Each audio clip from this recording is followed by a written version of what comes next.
I do have occasional problem with my, I don't know, like speaker, I think. So if you have any questions, everybody just type your questions in the chat box, and then I will answer that way, okay? Because if I, shut down the PC, restart it, it will take a while. Okay, so we'll just start. If you have any question again, put it in the chat box. I'll try to finish this in 1 hour. Let's see. Okay, but it's easy topic, I think. Yeah. Alrighty, let me just share my screen with you. Share screen, share. Alrighty, I hope you can see my screen. All good? Thumbs up?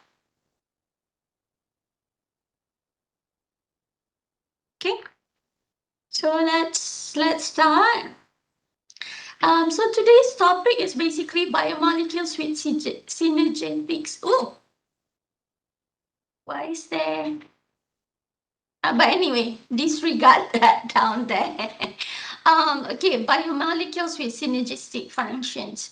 Um, Basically, in the schedule, original schedule, if I'm not mistaken, they said it's imaging pathology. Or something like that.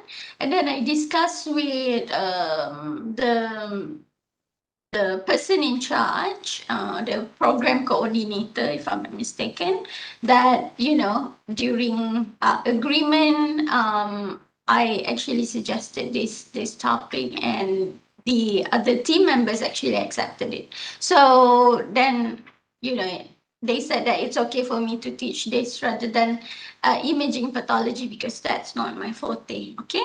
That was Professor Gita's forte, but she already retired. Okay, so I'm substituting her session from now on. Okay, so biomolecules with synergistic functions.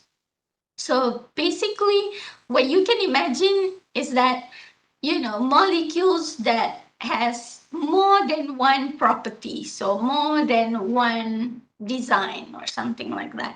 You know how, like, when you design something, the genetic modifications or protein modifications or anything like that, you only focus on one sequence, one activity that it does. But in our lecture today, we will talk about why things are not linear in the cells in our body. Okay.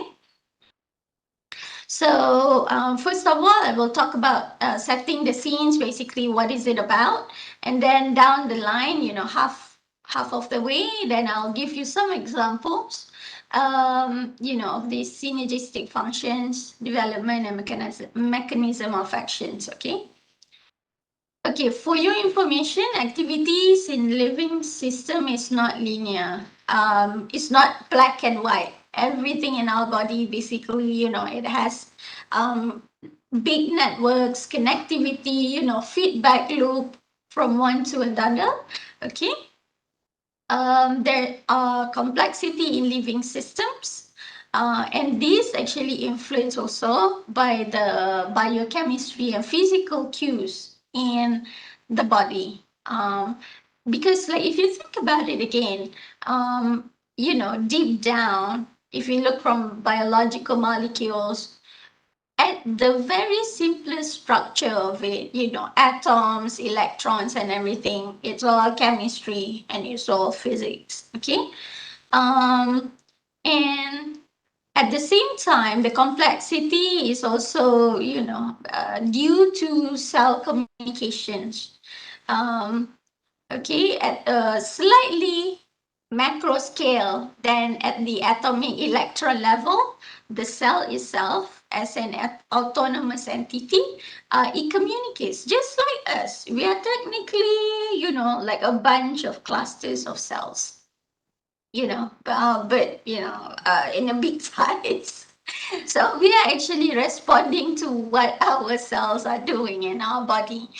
as much as we want to think that we are, independent, doing things, thinking things ourselves, but deep down, we are actually influenced by the hormones, by the signaling, everything else. Okay, the cell communications between cells and their extracellular matrix. Between cells, you probably have heard about paracrine, juxtacrine, and with extracellular matrix. This term is rarely used, but some write-up actually use it matricrine. Okay, or within the cell itself, for example, autocrine. Okay, autocrine signaling. Okay, let's see going down the scale. Okay, so like I told you before, we are just big cluster of bunch of cells, right? Yeah, a bunch of cells. So if you think about it, we respond to all this guidance in our surrounding, the traffic light. I'm not so sure why there's a pointer moving. That's really weird. But anyway, probably it's from my old slides. Okay, so we are responding to the traffic light. And if you go down the scale as well, yeah, to the organ level, to the tissue level. Yeah, see, look at the boxes, the red boxes, basically. Okay, to the tissue level, and then from the tissue level, okay, I'm taking bone as an example because my group are working with bone. Okay, so if you look deep down the scale, then you will see the details. There are more characters to it. It's not only the biochemical cues, but there are some information about physical cues as well. The shape of it, the blood vessel, the properties of it, and the bone cells, the texture of the bone marrow, the bone itself very porous, rough, soft, hard, something like that. And if you keep on going even further down to cellular level, the cell itself, it has their, they have their fingers and limbs as well. But unlike us, our hands and feet, they're all pretty much like stationary, right? It's fixed. We have two hands, two legs. But for the cells, they can actually modify it big time. Okay. So basically, they can just break their hands network structure. We call it cytoskeleton. We have three types of cytoskeleton, actin cytoskeleton, microtubules, and intermediate filament. I'm sure that you know about that. I'm sure you learn those basics in undergraduate. Okay. Yeah, and those hands, for example, the arms and legs, if you look at it, they have this receptor, tiny receptors. So if you look at this structure, for example, you can just imagine these bushy things. Uh,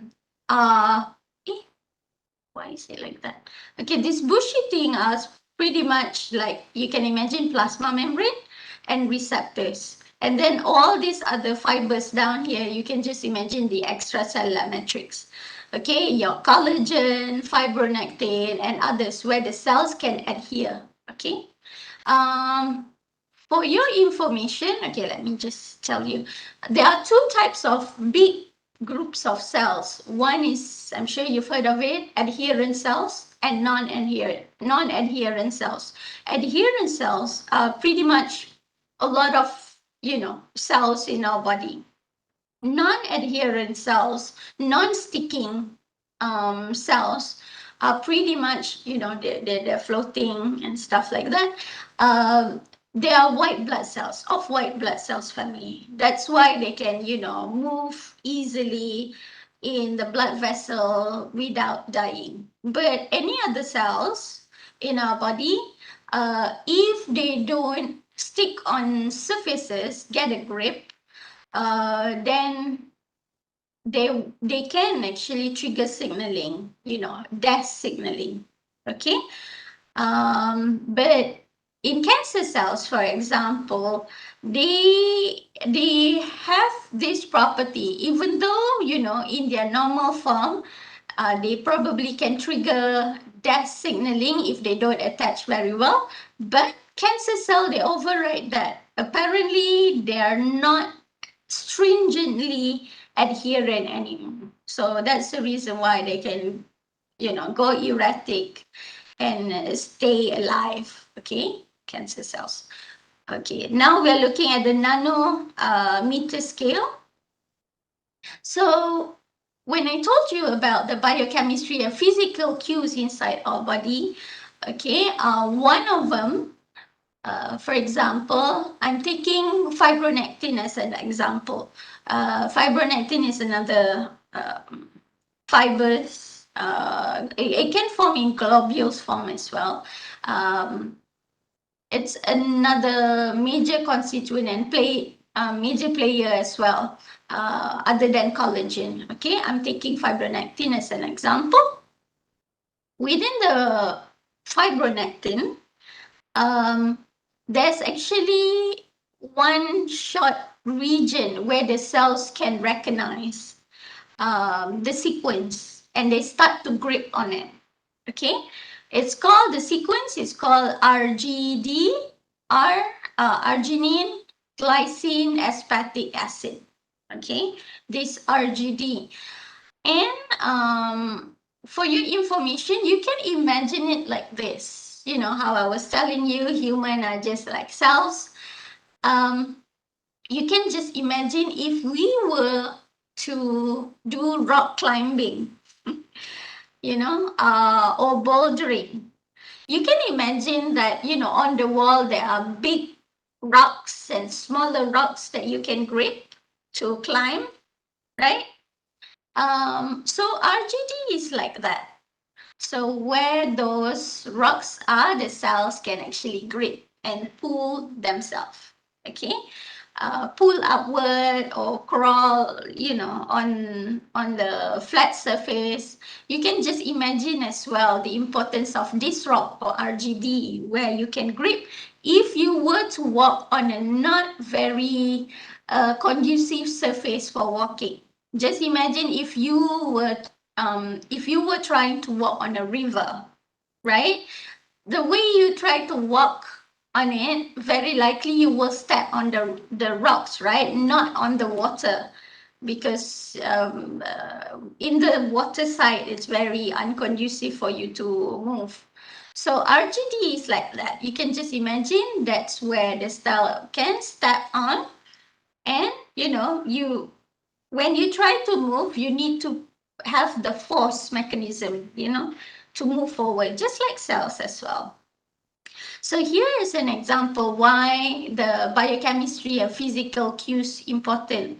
This technology, for example, developed by Justin Gooding's group, and one of the students at the time was working on it. It's Albert Ng. This is my previous group of mine when I was doing my PhD in Australia.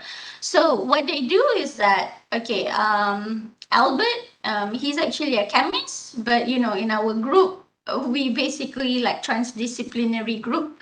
A lot of biologists, chemists are working interchangeably with the sort of work. Okay, he designed this polymer basically with RGD in it, where the cells can sense. And then in his design, this polymer, for example, it has the positive or negative charge.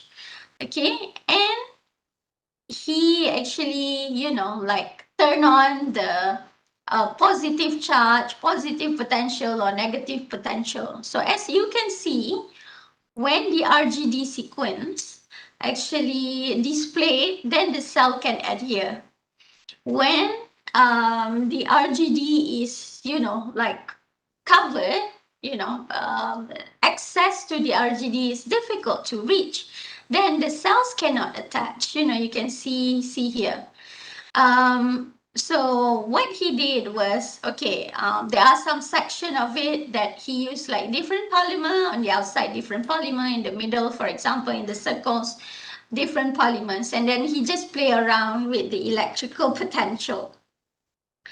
And what it does here is that in the middle, for example, in this picture, the one on the middle, in the middle, so the brushes are actually covering the RGD. Okay, so the cells cannot adhere. So you can see in picture C, where the cells are, pretty much rounded, small, just like us. If the environment is not very conducive, if it's too cold or something like that, we tend to, like round up and, try to minimize, like ourselves to the surrounding.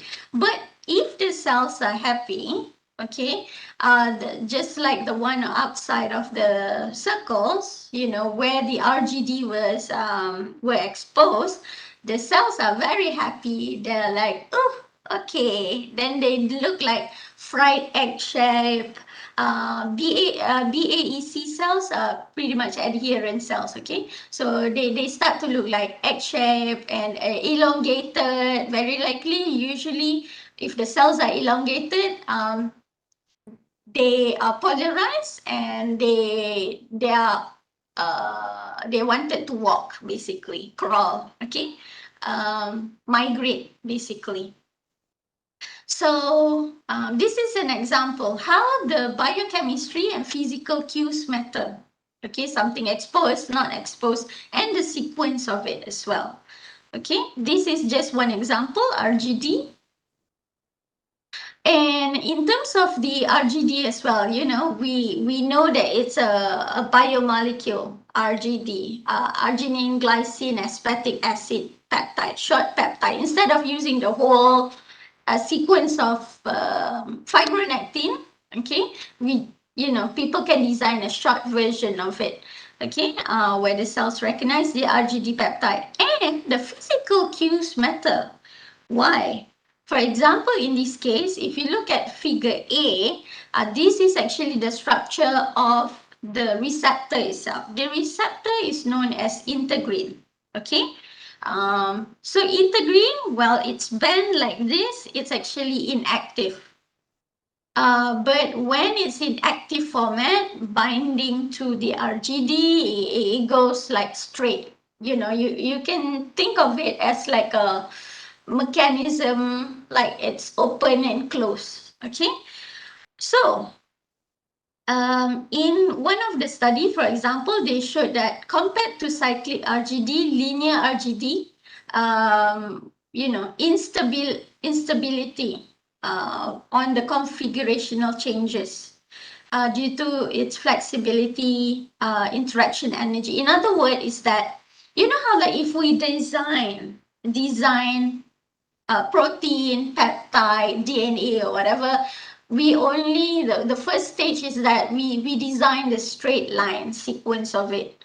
But in this case, in reality, the physical cues matter, because when you try to, like get a grip of the protein peptide, the 3D sequence of it matters. Okay, in this case, the linear RGD binding to the receptor, it's very unstable binding. So it can be, like move rather easily. Versus the cyclic RGD, it can bind very well, snug very well to the receptor. So when you try to design, because I noticed that in other classes of yours, you've learned, I think, protein modification with Dr. Lisa, gene modification with Dr. Kumi, and I saw one on nano medicine as well. Yeah, whenever you design, think about not only the biochemistry of it, of the protein, of the gene or something like that. Think about the physical cues of it. Okay. If the binding will be improved, enhanced. Okay. something like that. Okay, in terms of cell communication, again, biochemistry and physical cues matters. Okay, if you look at it, this is our write-up on cancer using colon cancer model. Okay, on the tissue level, this is how it looks like. Cellular level, this is just like a representation of it. If it's at the what do you call it? Our gut, you know how like our gut cells and the what do you call it? Yeah, our gut cells at the lining, they are pretty much this shape, you know, like very cuboid kind. Okay, but when the cells are migrating, chances are they'll be like egg shape and try to move out, and they adopt this shape. Okay, and at the tissue level, the compactness and dynamics actually influence it. Okay, the characters. Polyp, for example, if it's colon cancer version, they are those that with less mass, less dense, and there are polyps that are very dense. Okay, but at cellular level, if you look at it, you know, there are cell-cell interactions going on. And if the cell, for example, want to metastasize, okay, then they break this cell-cell interaction, cell-to-cell adhesion, they break it, they actually just, you know, do solo. This is when I think you've heard about the terminology endoepithelial mesenchymal transition and or mesenchymal to epithelial transition. Okay, there's an example actually where during metastasis, okay, for example, the cells, they transform from epithelial to mesenchymal because from the, you know, the masses trying to get into blood vessels is very small, right? So cells, they can actually tune this, okay, walk on their own, crawl on their own, okay? They go into this shape. And then once they actually manage to get, you know, through the blood vessel and find the secondary, you know, potential tumor site, then they starts to, you know, send signal again, and they form, you know, adhesion again with their neighbors. That's when they can actually, you know, like grow into secondary tumor. Okay, they basically change their adhesion here. Okay, another one is topography and organization. Yeah, at the tissue level, you can see it like this. But at cellular level, like I told you before, if it's in the tumor, okay, inside the tumor mass, chances are the fiber, like I told you, fibronectin, collagen, and whatnot, they're actually, what do you call it? Intertwined like this, you know. It's still attacked together. But there are some research that show if the cell starts to metastasize, they actually reorganize the fiber, the extracellular matrix, like the collagen, fibronectin, it becomes linear because they create the road, just like, you know, how I showed you earlier, where we had the picture from the kilometer to nanometer and then human reading signals, waiting for the traffic light, have like path. So cells are doing the same thing actually at micro and nano scale. Okay, so this is what happened. And communication between the cells, like I told you earlier, you know, from a scrambled structure at the cancer mass, the cells reorganize, more linearized ECM. Okay, you can actually have a read on this paper and some other references if you want. Okay. Communication between cells. Okay, like I told you earlier, the RGD is important for cell adhesion, right? Okay, this thing they actually modify, okay, they create the RGD peptide, this sequence where they make this new innovation pH sensitive. You can actually design, all these peptide to be pH sensitive, electrical, sensitive or something like that. So you can actually, have a bit of engineering edge to it. So in their approach is that from linear RGD epitope, here, low tumor cell affinity, but of course in tumor, they have like different pH, right? Okay, so then, the sequence automatically reorganize its, 3D structure, the physical cue of it. Then it becomes more efficient for cellular uptake. Okay, this is an example. Why does this simple experiment here? They only do the RGD, linear, the design is linear and can bend. Why is it matter? Why do you want to make the tumor cells uptaking RGD? You will see it later in our talk.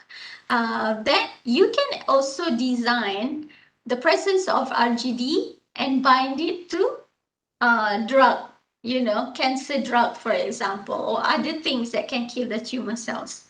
So yeah, this design, for example, is interesting. I'm still setting the scene for you, okay?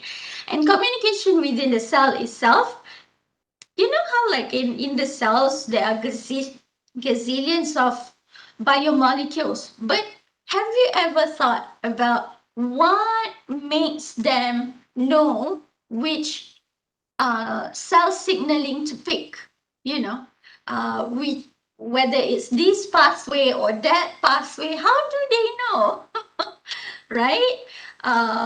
So this is, for example, two different signaling, the TGF beta, and this one is definitely RGD. RGD, the one that's purplish color, and TGF beta is also known as it has double edge activity.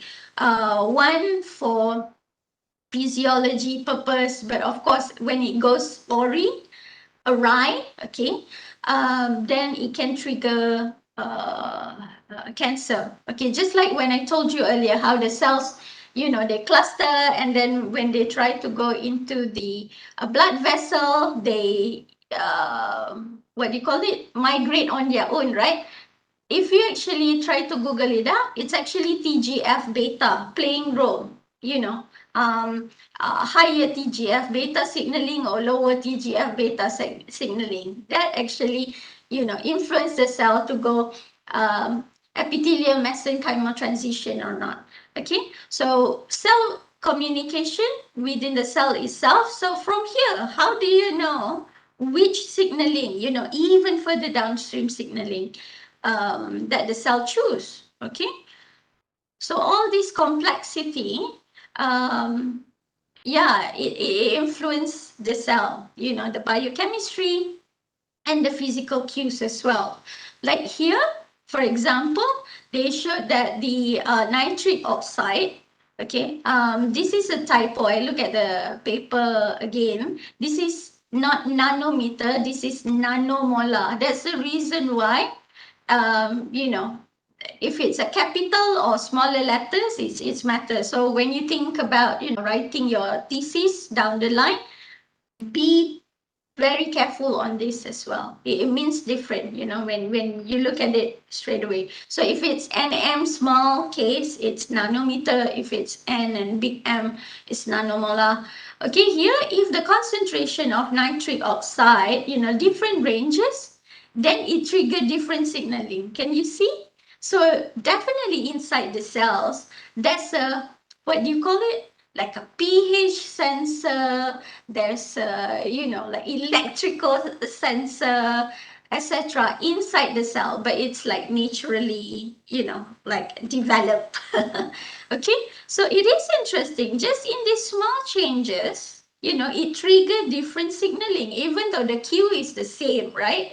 Nitric oxide. So whenever you design anything, your protein design, peptide design, gene designs, genetic designs, or whatever, pay attention to not only, the same biomolecule, nitric oxide, or whatever you're making, but the physical cues of it, the amount, the density, etc. Okay?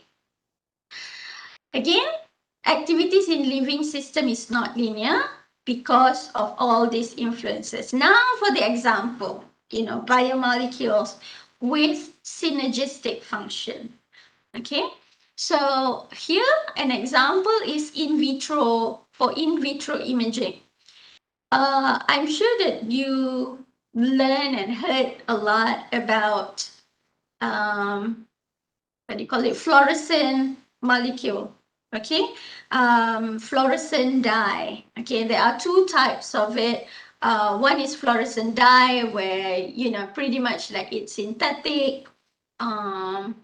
There are, I believe, that some natural ones, but most of the time it's the synthetic version, where it can bind to like bigger structure.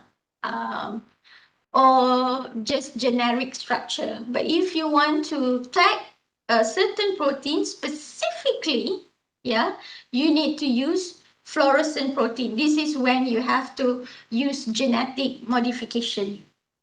Okay, just imagine the fluorescent protein, the original one, they derived it from jellyfish. It's the GFP, green fluorescent protein, but from then on, people, modify it. It becomes the yellow, blue, red, and whatnot. Okay, but the standard fluorescent protein is just single color.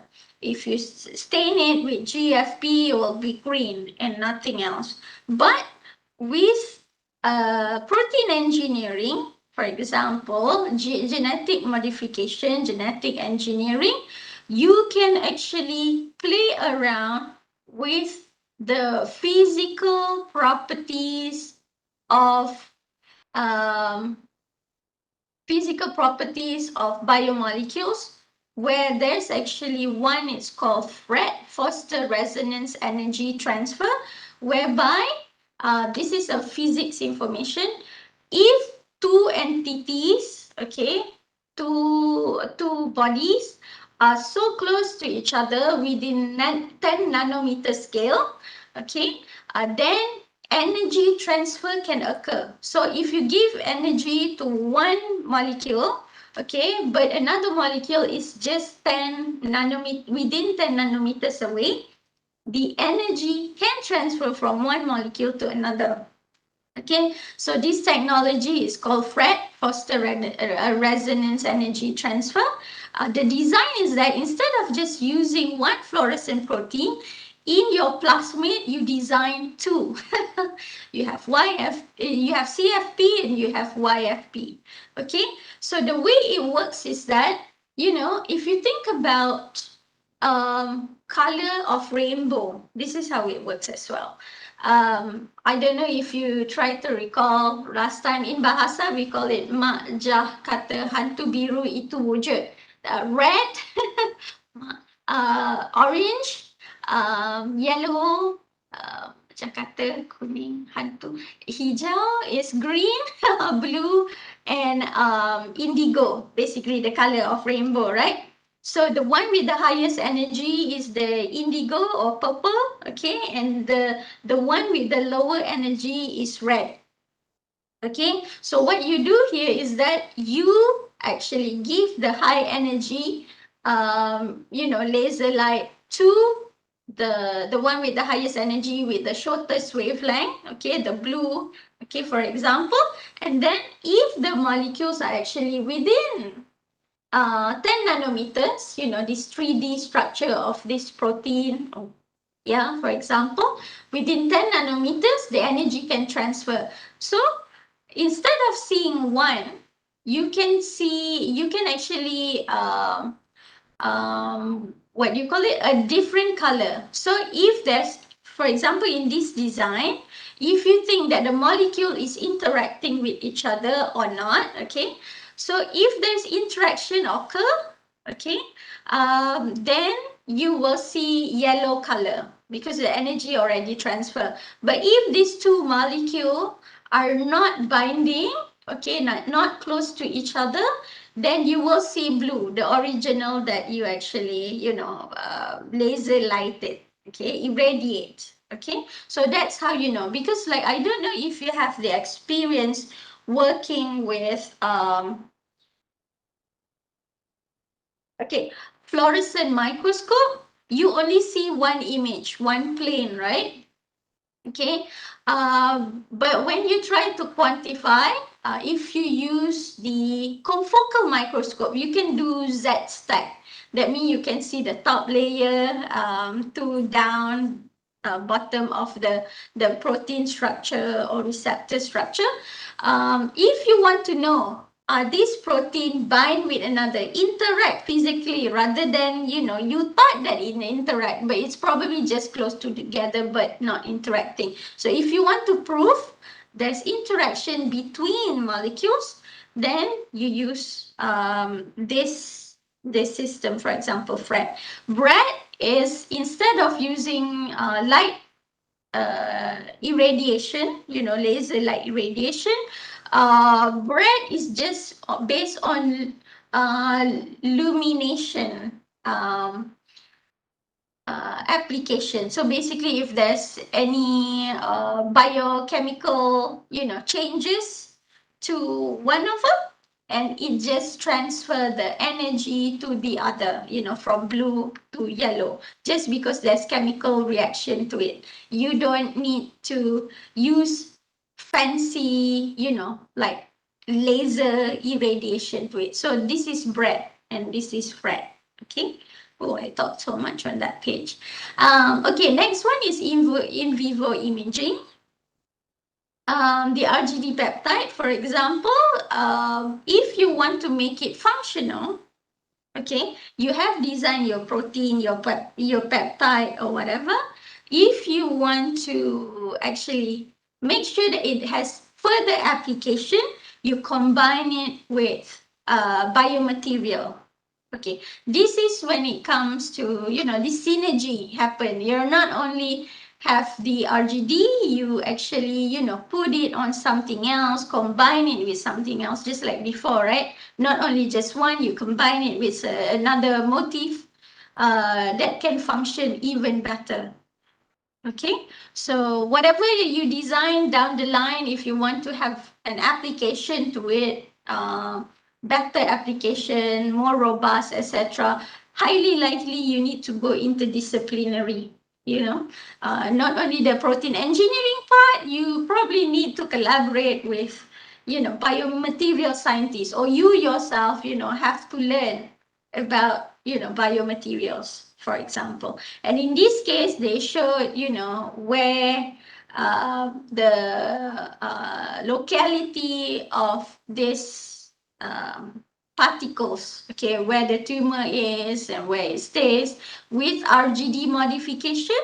Yeah, it enhances the uptake, the uptake of it versus not. So it's better to have the RGD modified, okay, versus metal nanoparticle. Because I believe that you learned from one of the lecturer, right? SPECT CT, PET CT, and whatnot. So if you actually, modify the surface of this contrast agent, it'd be better. Okay. Another one, even though this is for implants, their example is using, corneal here, but you can actually use this technology as well, dual peptide technology, for cell adhesion and antibacterial function. For example, this one. But of course, in your case, you can have the synergy of one function with another function. Okay, for cancer application and whatnot. We'll try to see this as an example for you. Okay, cell adhesion, like I told you before, it's really important for cell binding, for cellular uptake, etc. Okay, but at the same time, for implants, there are also risk of what do you call it? Bacterial and microbial, infiltration and residing on it. Okay, if the microbes actually settle on any implants, the cells can't settle on the surface because they can't grip. They can't grip on the microbes. So the microbes make the cells, like can't grip. So highly likely they will die. Like I told you before, the cells need to stick. So what we need to do with the implant is that you have sites where the cells can adhere, but at the same time, it has antibacterial activity. You can actually use, individual RGD1 sequence, antibacterial 1 sequence, or another one, what you can do is that you can actually design this peptide with a linker where it's actually one single molecule that has two different properties at the end. Like, can you see the two figures here, down here? So they actually put this, make these two functional sequence together, and it shows this one molecule with these two characteristics. It gives synergy. It gives, dual properties, for example. Why is this matter? We take this as an example. If you think about it, here I take it from breastcancer.org USA, more than 1 in 20 women, develop infection. Risk of infection, depending on the type of surgery. For mastectomy, this is for breast, for example, with no reconstruction, 12% risk of infection for surgery with implant reconstruction. For your information, like even though you already remove the tumor, the breast tumor, etc., but there's also the role of aesthetic to the person's self-esteem, livelihood, and well-being. So reconstruction is very important as well. So because of the issue of this infection, so not only you want the breast to stay healthy, look aesthetically pleasant, but at the same time, you don't want the infection where you have to go through another round of surgery, remove, it's painful, and etc. So think about this when you design anything. Think about it's not only single, like strand. You probably need to play around with the physical shape of it, okay? And think about if there are other synergistic function that you need to solve the problem, okay? And scenario treatment, like I told you in the earlier slides, with RGD integrin, you can actually tag it with drug because we know earlier, right, with RGD peptide, where the cell can adhere, they can also uptake. So why not, if the tumor actually can engulf and ingest RGD, we put the drug as well. So tumor cells, not only they engulf this RGD, but they engulf the drug as well. So yeah. Alrighty, that basically it. This activity time again, up to you. I probably can just put like a chat box or whatever in the e-learn if you want to share with everybody any other examples that you find applicable for cancer purposes, anti-cancer treatment, etc. You can share in the chat. Probably I'll do that later in the day. Okay, so what you can do now is that find other examples. You can share. There's no marks to it. We don't have exam for this class, but for your information. Okay, so that basically it from me. Let's see. Oh, sorry if there's any questions from you guys. Q&A. Okay. Where is the chat box? Chat. Okay, so nobody actually asked me any question. So it's all good? Everything's good, everybody? Yeah. Alrighty. Oh, I think we're done. Not even 1 hour. That was really quick. So how do you like this topic? You know, I personally like it because it is very interesting, and isn't it? Because all this while we learn about the basic. If you try to design something, design one thing, right? Or focus on one chemical, one item, one biomolecule, one function. But the fact that, you know, things are not linear in our body, so you need to look at different angle as well.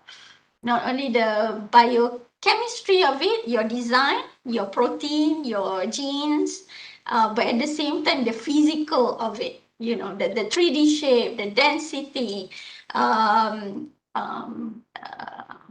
things like that. Or stiffness, even, yeah. Because, cancer cells, they have different stiffness as well. So, yeah, do think about that whenever you want to design something for the future. Okay. Um, I guess that basically it, everyone. I think we are good to go. Um, Probably later in the day, I'll set like a chat bot in the WebEx if anybody would like to share whatever you find. But if you don't want to do it, it's fine because this class has no exams, nothing.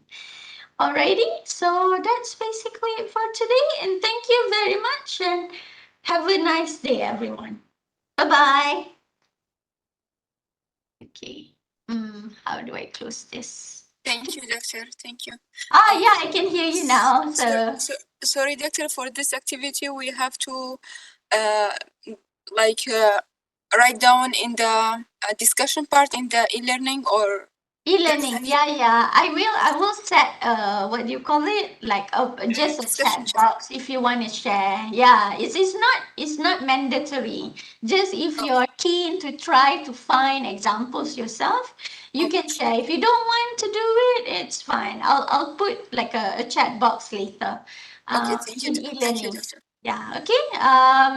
Not mandatory, no marks to it. Plus this class you don't have any exams. So don't worry. Alrighty, thank you everyone. Bye bye. Have a nice day. Okay, how do I exit Thank you, this? doctor. Anything.